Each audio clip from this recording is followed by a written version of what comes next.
HarperCollins presents The Infinite City, Utopian Dreams on the Streets of London, by Niall Kishtainy, read by Robin Liang. Chapter 1. What a wondrous world would this abstract London be? On an autumn day in 1852, the journalist and social investigator Henry Mayhew took to the skies above London to try to make sense of his vast city. "Ah, balloon!" the crowd gasped in wonder as Mayhew and his companions rose into the sky from Vauxhall Gardens in the red and yellow striped Royal Nassau. He looked down from the basket and saw a multitude of faces gazing up at him.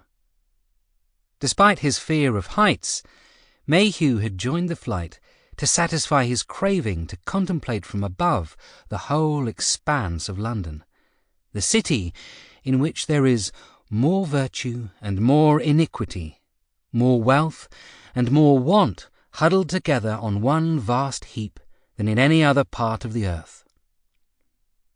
The passengers threw scraps of paper over the side which fluttered down towards the streets, giving a sense of the speed of the balloon's ascent. Soon the houses looked like wooden toys, streets like ruts in the ground, and the Thames like a winding metallic snake. Little puffs of steam rose up from trains travelling into the city.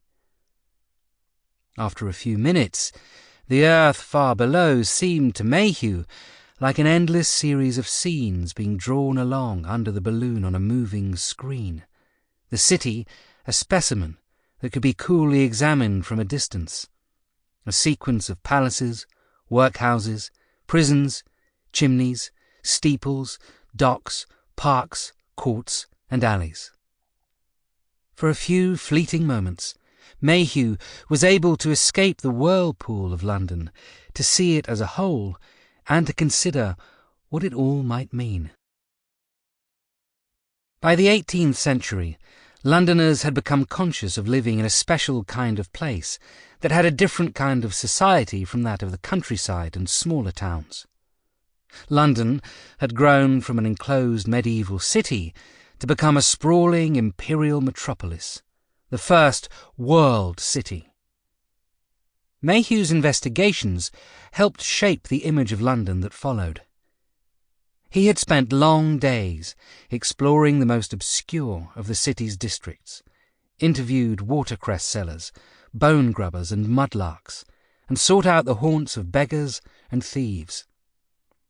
He set out his discoveries in reports and newspaper articles, and in 1851 published his massive London Labour and the London Poor, full of vivid accounts of the street life of the Victorian city, which influenced Charles Dickens' depictions of London's working-class people and districts.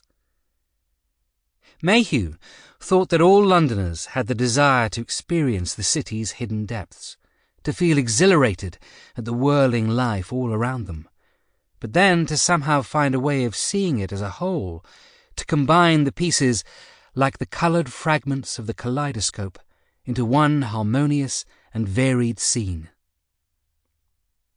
He followed this impulse to all the smells and sounds of the most obscure streets of the city, and then, on that autumn afternoon, up into the sky. His detailed reports of poverty and suffering had shocked middle-class Londoners, who rarely strayed beyond the respectable thoroughfares. Soaring high above the metropolis, Mayhew was a kind of everyman of London, a symbol of its popular conscience. He was no radical thinker or utopian, but his determination to observe the city with an unflinching eye could provoke dissatisfaction with things as they are, and thus be the seedbed for imagining what a new city might look like. One source of unease about London was the fact that its ever-increasing size and complexity made it that much harder to comprehend. Even from up in the air, Mayhew found it impossible to tell Sample complete.